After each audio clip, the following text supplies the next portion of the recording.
ଆମ କୁନି ରଥଟା ଟାଣିବେ।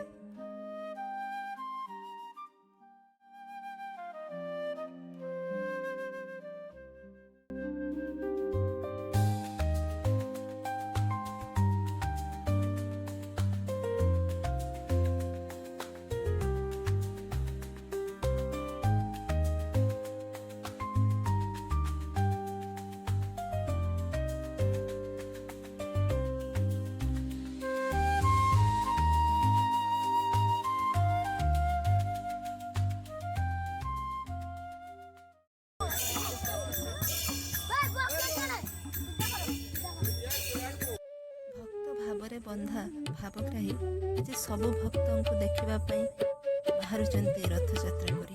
ଏମିତିକି ସେଇ ଭକ୍ତକୁ ବି ଯିଏ ମନ୍ଦିରକୁ ନିଷେଧ।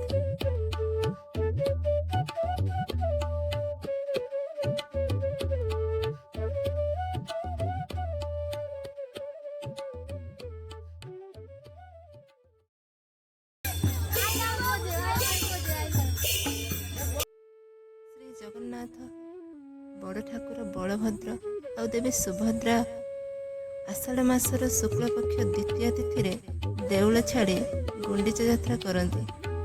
ଦେଉଳରୁ ଗୁଣ୍ଡିଚାକୁ ବାସ୍ 3 କିଲୋମିଟର।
ଶାନ୍ତି, ଶକ୍ତି ଓ ନୀତିର ଦେବତା ଶ୍ରୀ ବଳଭଦ୍ର। ଶ୍ରୀ ବଳଭଦ୍ରଙ୍କୁ ଆମେ ବଳରାମ ବୋଲି ମଧ୍ୟ କହୁ। ସେ ଶ୍ରୀ ଜଗନ୍ନାଥଙ୍କ ଅଗ୍ରଜ ଭାଇ। ତାଙ୍କର ରୂପ ଏକ ଦୃଢ଼, ଗମ୍ଭୀର ଓ ଗଭୀର ଶ୍ଵେତ ଅବତାର, ଯିଏ ନୀତି, ଧର୍ମ ଓ ଶାସନର ଦେବତା ଭାବେ ଜଣାଶୁଣା। ତାଙ୍କ ଅଙ୍ଗ ଧଳା, ଜଣେ ଶୀତଳ ଓ ନୀତିମୟ ଦେବତା। ହାତରେ ଫଳ ଓ ମୂଷଳ ଧରିଥାନ୍ତି ସିଏ, ଯାହା ହେଉଛି ଶକ୍ତି ଓ ରକ୍ଷାର ପ୍ରତୀକ। ଶ୍ରୀ ବଳଭଦ୍ର ଯିଏ ଜଣେ ଅନ୍ତର୍ମୁଖୀ ଓ ଶାନ୍ତ ଯୋଗୀ ଭଳି ଲାଗନ୍ତି। ସେ ମାତ୍ର ଭାଇ ନୁହଁ, ଜଣେ ରକ୍ଷକ, ଜଣେ ଦିଗ୍ବିଜୟୀ, ଜଣେ ଧର୍ମର ନୀତିଶାସ୍ତ୍ର। ତାଙ୍କର ଶୀତଳ ଧଳା ରୂପ ଆମକୁ ସେଇ ଶୁଦ୍ଧତା ଓ ଭାବନା ଦିଆଏ ଯେଉଁଠି ଶକ୍ତି ସହିତ ଶାନ୍ତି ମିଶିଥାଏ। ମା ସୁଭଦ୍ରା, ଶୁଭତା, ମାତୃତ୍ୱ ଓ ଦୟାର ମୂର୍ତ୍ତି। ସୁଭଦ୍ରା ଦେବୀ ହେଲେ ଶ୍ରୀ ଜଗନ୍ନାଥ ଓ ବଳଭଦ୍ରଙ୍କ ଛୋଟ ଭଉଣୀ। ସେ ଦୟା, ସନ୍ତୁଷ୍ଟି ଓ ଶାନ୍ତିର ତାଙ୍କ ରଥ ଦର୍ପଦଳନ ଉପରେ ବସି ଟିଆ ପକ୍ଷୀ ସହିତ ସେ ଭକ୍ତମାନଙ୍କ ମନରେ ଶୁଭତା ଓ ଶାନ୍ତି ଆଣନ୍ତି।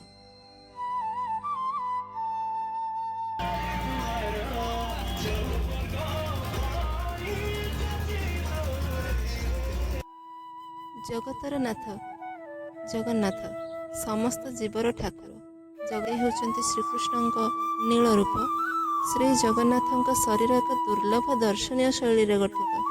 ଆଖି ବଡ଼ ଓ ଗୋଲ, ପାପୁଲି ନାହିଁ। ହାତ ଗୋଡ଼ ଅସ୍ପଷ୍ଟ ରୂପେ ଦେଖାଯାଏ। ଏହି ରୂପରେ ସେ ଦେଖାନ୍ତି ଯେ ଅନନ୍ତ, ନିରାକାର ଓ ଆଲୋକର ସ୍ଥୂଳ ଭାବ। ଶ୍ରୀ ଜଗନ୍ନାଥ ଆମର ମାନସିକ ଆଶ୍ରୟ। ଶ୍ରୀ ଜଗନ୍ନାଥ ଆମର ମାନସିକ ଆଶ୍ରୟ, ଯିଏ ଭକ୍ତଙ୍କ ଦୁଃଖ ଦେଖି ଅନୁଭୂତି କରନ୍ତି, ଯିଏ ନିଜ ଭାଇ ଭଉଣୀ ସହିତ ଲୋକଙ୍କ ମଧ୍ୟରେ ବସନ୍ତି। ତାଙ୍କ ଆଖି ଚାଲେ ନାହିଁ, ତଥାପି ତଥାପି ତାଙ୍କ ଦୃଷ୍ଟି ସମସ୍ତ ଜୀବ ଉପରେ। ସେ ରଥ ନନ୍ଦିଘୋଷ ତାଙ୍କର ମହିମା ଓ ଶକ୍ତି।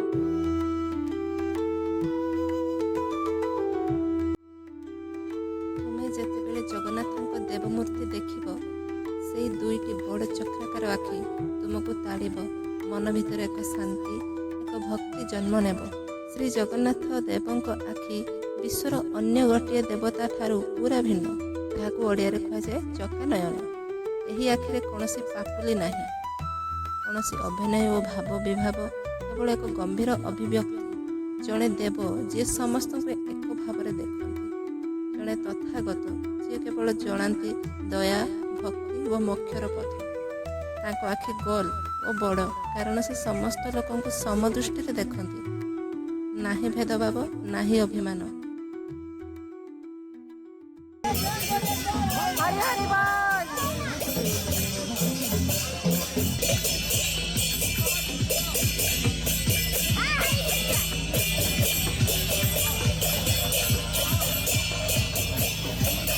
ଆଜି ଆଷାଢ଼ ମାସ ଶୁକ୍ଳପକ୍ଷ ଦଶମୀ ତିଥି, ଆଉ ଆଜି ବାହୁଡ଼ା।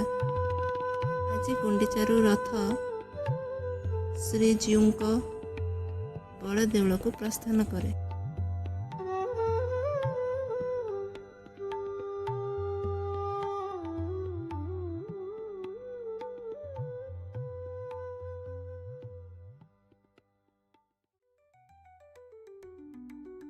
ଆଜିର ଏହି ଭକ୍ତିମୟ ଯାତ୍ରା ଯଦି ଭଲ ଲାଗିଥାଏ, ତେବେ ଲାଇକ୍, କମେଣ୍ଟ ଆଉ ସେୟାର କରିବେ। ଆଉ ମୋ ଚ୍ୟାନେଲକୁ ସବସ୍କ୍ରାଇବ୍ କରିବା ପାଇଁ ଜମା ବି ଭୁଲିବେ ନାହିଁ। ଧନ୍ୟବାଦ। ଜୟ ଜଗନ୍ନାଥ।